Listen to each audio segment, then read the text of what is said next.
This is Caffeinated Risk, the monthly podcast for security professionals by security professionals, focused on the principles of enterprise security risk management, exploring technology and business management issues and how they relate to information security risk.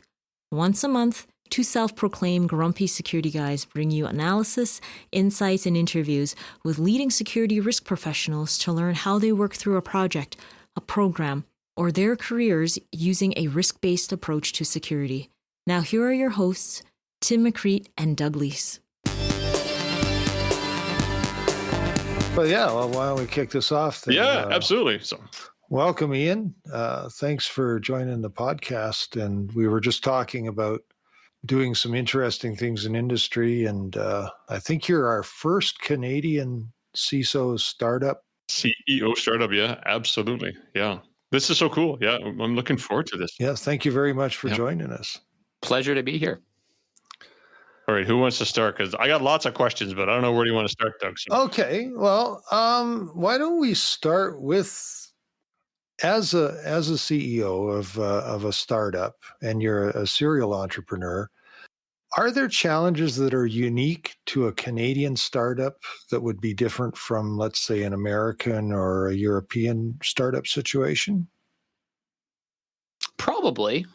I haven't done a startup in Europe, so I don't have direct data to compare against. But yeah, I mean, one of the big differences between building a technology company in Canada versus building a technology company in the US, and actually more specifically building a technology company in the San Francisco Bay Area, is there are some additional hurdles that you have to overcome, distance and geography being one of the big ones. I think when you're talking about a startup, you're typically talking about a high-risk, technology-based, so most of the time software, although hardware as well. And in a lot of cases, those require external capital, venture capital. There's a saying where when you go and raise either a seed round or then a Series A or Series B, that the seed investor wants to be a phone call away and a Series A investor wants to be a drive away. And so there is still, even today in 2022, there is still some geographical bias to accessing capital. And so just by the nature of being further away physically, there is still a muscle that needs to be flexed a little bit stronger to access that capital. And so that's certainly one example. I think the other big comparison would be maybe culture. I think if you compare the Canadian sort of softer touch, quieter, a little bit more reserved culture, just broadly speaking, against an American culture, and then if you then take those cliches and you put them into business, then you're expecting a founder or an entrepreneur to be confident, outgoing, to evangelize their mission. And just as Canadians, that's not necessarily how we're going to behave anyway. And so again, if you're trying to pattern match against, does this person look like what a success should look like? Canadians, by definition, are almost a little bit less advantaged. So those are all the negatives. I think on the positives, I would say that the capital structure in Canada is well suited in terms, not necessarily in terms of investment capital, but like the tax structure and just the cost basis is a little bit more advantaged in Canada versus the US. And so we have things like SR&ED, SR&ED.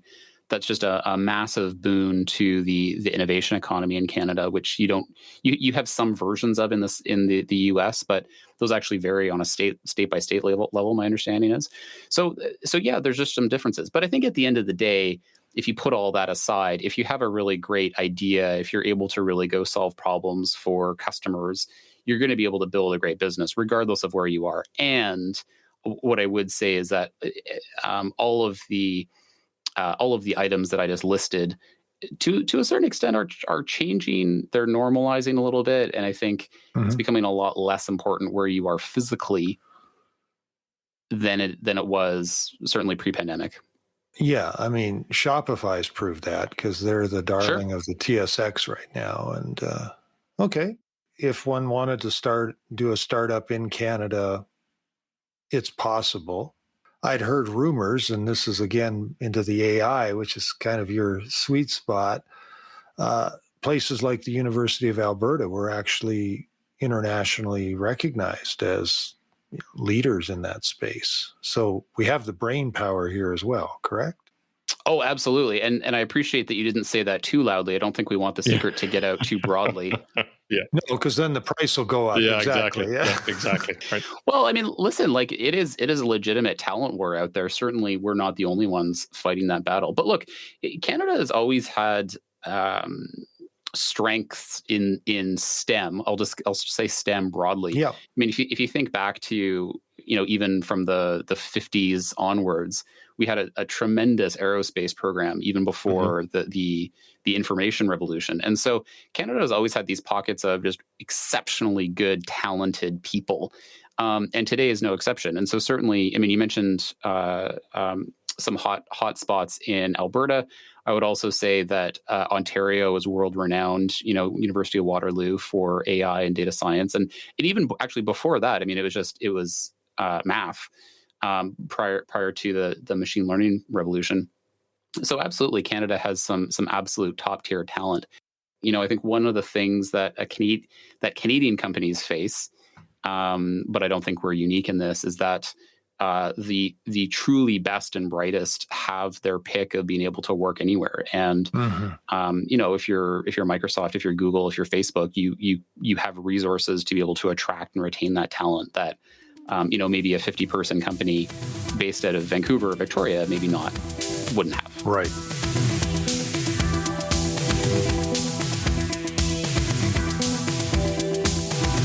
Without getting too much into a commercial and a little more on the technical and the risk reduction side,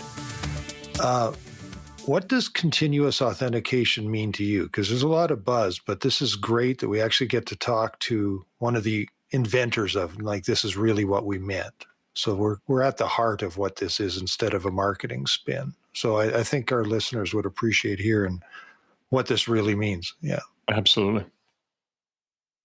Well, to be clear, there's a whole host of people behind me, virtually, metaphorically. Yeah. It takes a village, but absolutely. You are the chief, so that's okay.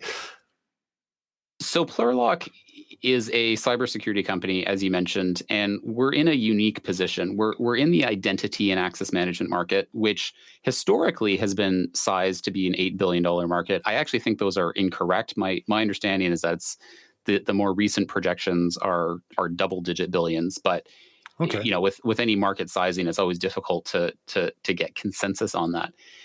Functionally, the identity market hasn't really changed very much since the 1970s, which is really when passwords started getting widespread adoption. And the incremental improvements to proving your identity to a computer have been to use other forms of static authentication. So I'm sure most of us are familiar with getting a text message to our cell phone. Sure. Some of us, particularly those who do commercial banking, will have been issued a token with a 6-digit rotating number that changes every 60 seconds. You have to type in. These are all forms of authentication. Specifically, they're forms of multi-factor authentication. On the consumer side, we've had really widespread adoption of biometrics. Think of Touch ID on your phone or Face ID now. And so, again, we're using features of a person to prove your identity to a computer system. Now, the thing that all of those have in common, the passwords, the tokens, the biometrics, is that they all operate at a single slice of time. And usually it's when you're logging into a system. You prove your identity to that system, and then for the rest of the session or the rest of the day, or sometimes for the rest of the week, you are assumed to still be the same person. What we're doing at Plurilock is we're trying to rethink that paradigm. And so rather than just assume that Ian stays Ian for the rest of the session, for the rest of the day, for the rest of the week, can we in fact recheck that Ian is still Ian continuously throughout that session? And so that's where the term continuous authentication comes from, which is really the idea of as I am going and doing my work, I'm typing on a keyboard, I'm moving a mouse, I'm typing an email. I'm actually, one of our sales engineers will frequently will show his dashboard, and we'll see that this guy plays way too much Call of Duty online. But the point is that we authenticated him when he was playing Call of Duty online. And so at least it was the right authorized person who was playing Call of Duty online. And so we want to have this continuous signal that it is in fact the right person. So that is functionally what we mean when we're talking about continuous authentication or identity assurance. That is conceptually what we're talking about. Now, the way that we do that is we use what's called behavioral biometrics. Mhm. And so this is the idea that there are biometric characteristics about a person similar to face or fingerprint that are unique to that person, but the behavioral aspect means it happens over time. Yep. So for those of you who have seen Mission Impossible, there are also biometrics around somebody's gait, how you walk. And so you can identify somebody with a pretty good reliability that that person is who they say they are because of the way that they walk.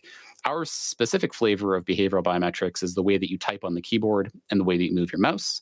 That gets fed into some machine learning models. We first build a profile of what's normal for you as an individual. Usually takes a couple of hours to a couple of weeks to build that profile. And then once that profile is built, on average, every 3 to 5 seconds, we're doing an invisible identity check in the background against that profile to verify that Ian is in fact still Ian on the device. Yeah. We had, I think our second guest on the podcast was Win Schwarto, and he talked in his latest book, Analog Security. He was talking about the decay of trust over time. Right. And it sounds like you have an answer for that, which is phenomenal. Well, I would say that the industry at large is moving to more of a zero trust model, and very, very topical right now because the White House just came out with an additional memo. Now, this was focused on the government security systems, so they weren't trying to advocate to industry, but I think what they are hoping for is, look, if we start this in government, hopefully industry will adopt it as well. I think in the old days, you had this idea of a perimeter. And if you had a security problem, the answer was you bought a firewall, and everybody outside the firewall is like the barbarians at the gate. You kept them out and you kept all the good guys in. But what's happened in practice is that the bad guys can just go around or through, or they blow up the firewall, or there's all sorts of ways of getting into the network. But the other thing is that you can't trust the people who are inside the network anyway. You might have insider threats. You might have situations where individuals steal credentials from somebody else because they've been blackmailed, or there's an extortion attempt against them, or something to that effect. And so you do genuinely need to constantly assess. The statistic just recently came out, 80%. So there's a survey done of enterprises. 80% of enterprises said they were moving towards or adopting some form of zero trust over the next 12 months. So I think that the industry is, in fact, moving in this direction. Our belief is that we wanted to start with identity because everything really hinges around identity. Who is the right person to access this file? Who is the person who's initiating or approving the wire transfer? Who is the person who's going to make a change to $1 billion trading algorithm? These are all examples of use cases that we've seen out in the field. And so we really wanted to be able to provide that level of assurance and then be able to plug into other systems within the enterprise to ultimately help our customers adopt and realize a zero trust architecture.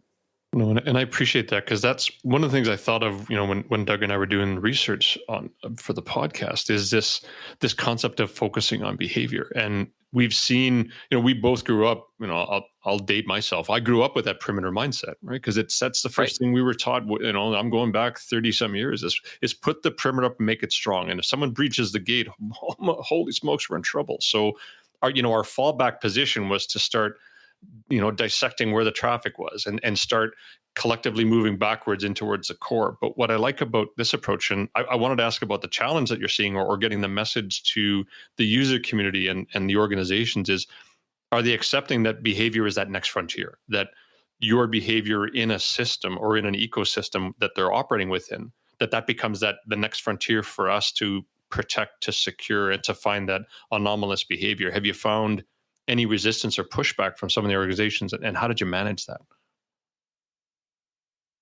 I think the common complaint from pretty much every security team that I've talked to recently is that there's too much to do. There's not enough people to do it. And so regardless of if it's us or somebody else, the reality is that the threats seem to be increasing. We can definitely go down and talk about why that is. I mean, personally, I know that 2020 saw more records breached than in the last 15 years combined. Yep. How much has blockchain and crypto played into that?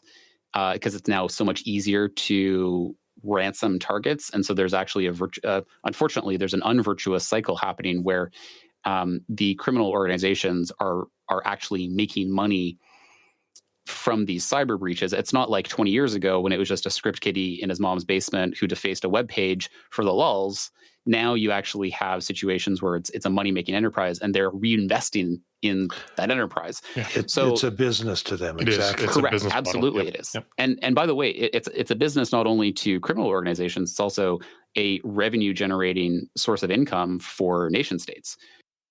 Defenders, while they do have access to tools, they almost have access to too many tools.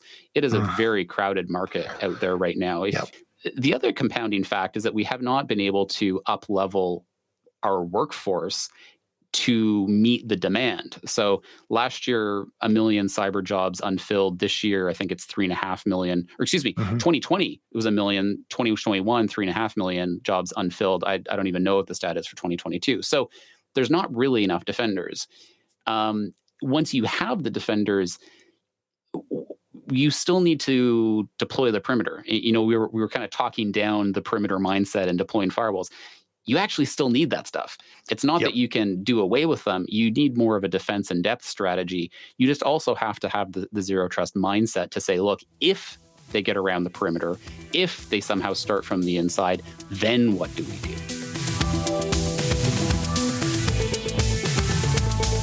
There's just so much to do. There's so many avenues of attack that is just really, really difficult to build a comprehensive cybersecurity strategy. And it's also part of the reason why every time I see a data breach in the news, you know, I think about, man, I feel for the security teams because inevitably they were under-resourced. Inevitably they didn't have what they needed to be successful. You know, and they got hit, and then they're really having a bad day. You know, they probably were having a bad day before they got hit, and now they're really having a bad day. Yeah. So, but Ian, I kind of want to pull that thread a little bit because it's like for me, watching the changes this last decade or so in the industry and seeing this exponential growth or the exponential threats that we're starting to face. How do you provide any level of assurance to those security teams and offer them that opportunity to look at reducing risk? And I love your idea of less is more because, you know, again, I grew up with oh my God, get everything into this SIM and we'll figure it out from there. And that worked for a little while. And then it just it became this beast that you couldn't tame anymore. And you're spending more money on storage and you're making sure that you're onto the fiber network because you needed faster response times for the logs. So I'm just curious with your thoughts, what you've seen over the last few years is where's that tipping or break even point that the security teams that are that understaffed get a chance to actually try to at least get ahead of like some of the risks that they're facing in the network? I think there's two answers there. I think the first is, as a vendor, fundamentally all I can do is try and provide tools and resources. Sure. Yeah. You know, we are not in the managed services game, and so there's an extent to what we as a company can provide our customers. And as long as we're shipping the best possible code we can and delivering features quickly and squashing bugs as quickly as we can, you know, we have to trust that the teams are able to use that in their security architecture, and hopefully we're able to reduce some of their risk.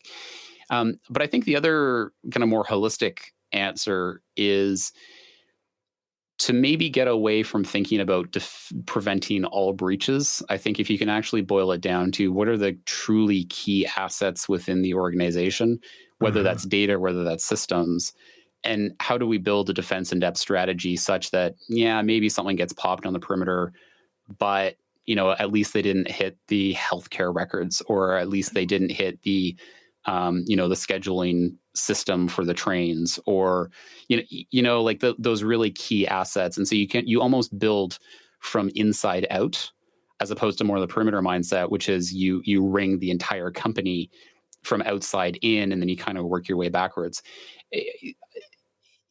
I think cyber is becoming more and more messy, in that success actually is not prevention of breaches. I think success actually is how do we, as quickly as possible, recognize that we've been breached, be able to respond appropriately, and can we keep those crown jewels from getting into the hands of the adversaries.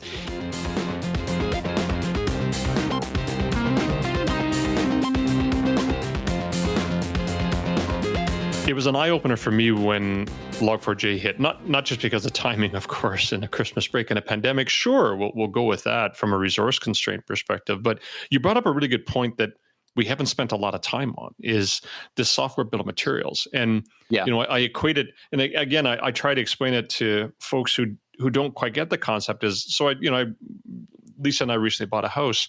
We actually were given a binder of everything that was put into the home.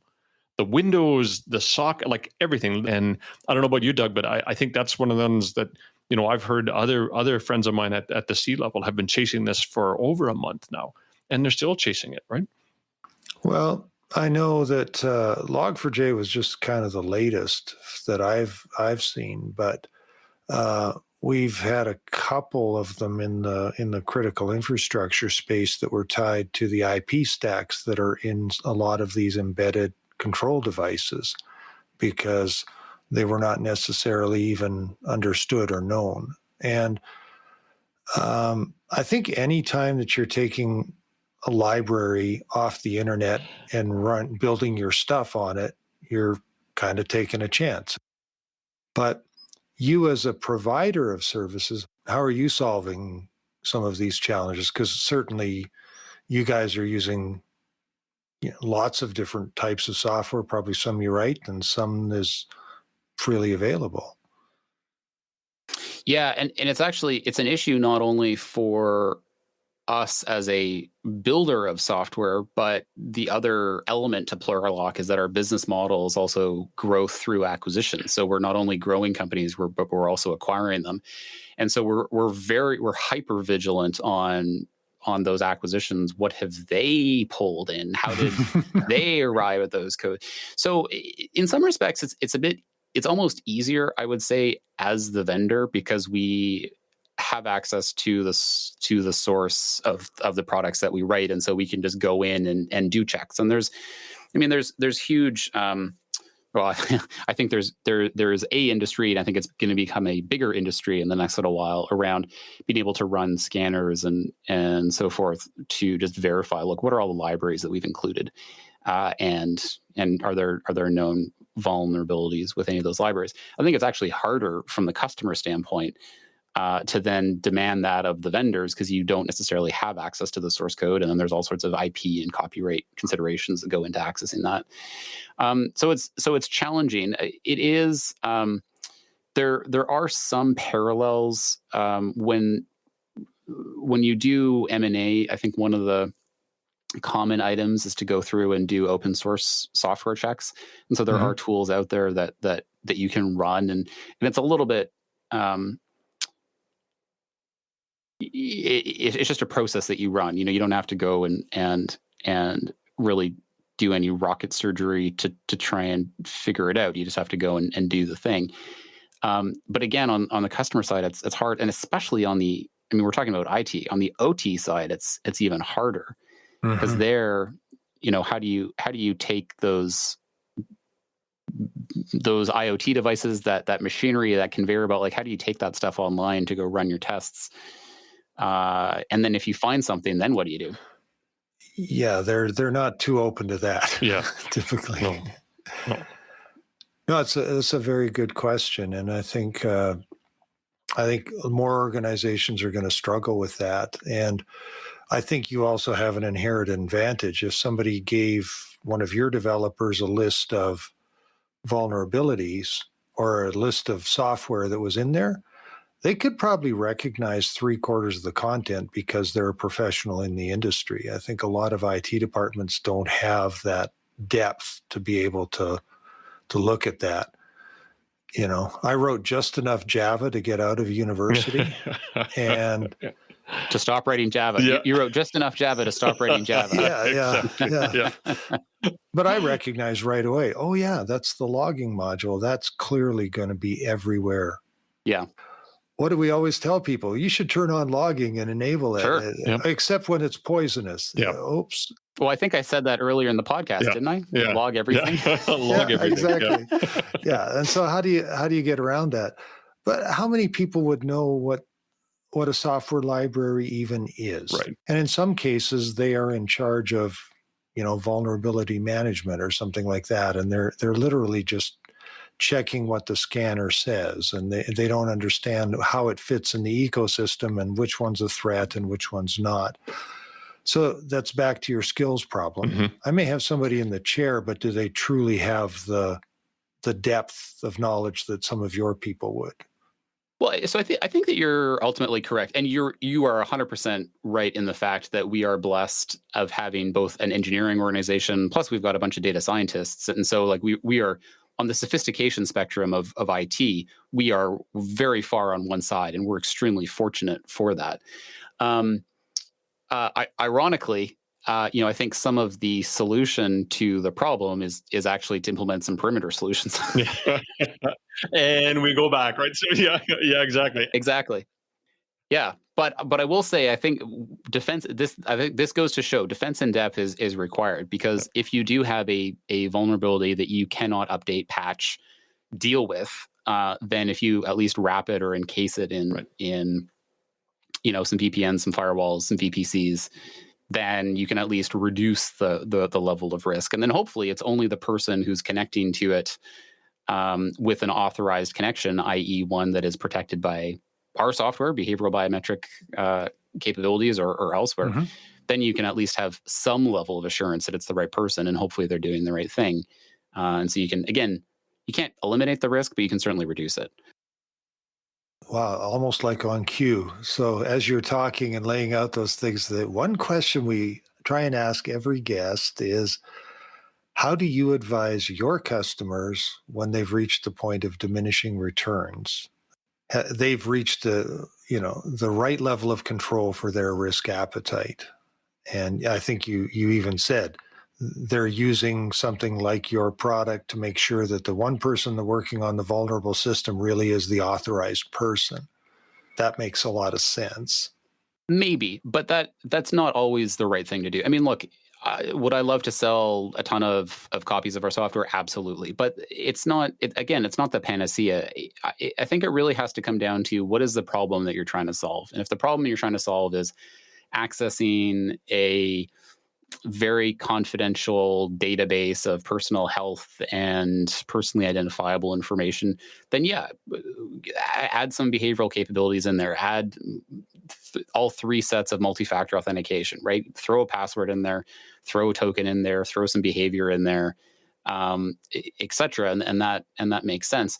But I would almost want to pivot the question a little bit, because we at Plurilock don't see things in terms of binary outcomes, like are you safe enough or are you not safe enough? Because we always have to add in time.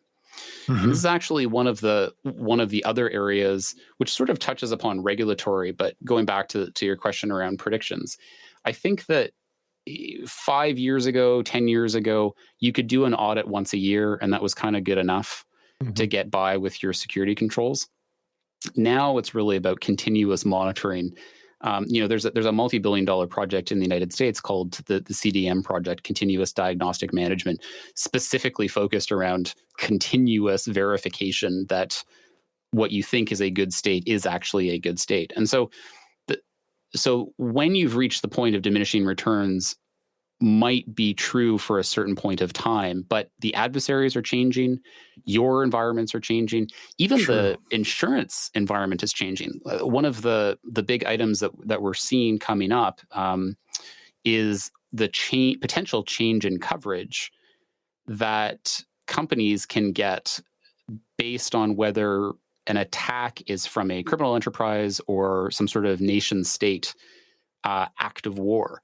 And so maybe nothing changes in your environment, maybe nothing changes in the adversaries, but maybe the cost of your insurance suddenly is going through the roof, and you now need to recalculate how much you're investing in security controls to reduce risk, because you can't just insure away the rest of it.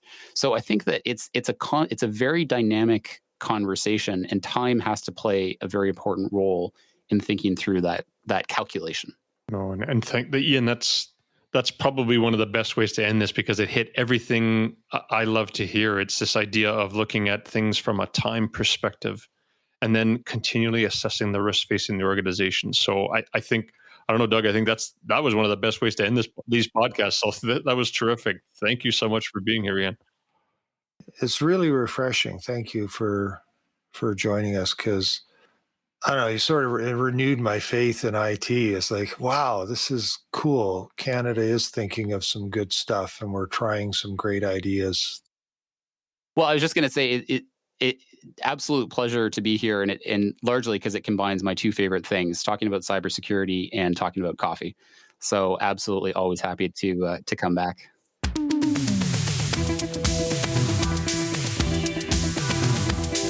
Thanks for listening to the latest podcast from Caffeinated Risk. Make sure you visit our website, caffeinatedrisk.com, to stay up to date on what we've been working on. Our website has bios of our podcast guests, posts about topics we're passionate about, and even a library of reference material we find valuable in the work we do every day. And don't forget to subscribe to Caffeinated Risk on your favorite podcast service. This way, you'll be notified when we release our next podcast, and you can listen to our previous guests just in case you missed them. Thanks so much for listening to Caffeinated Risk.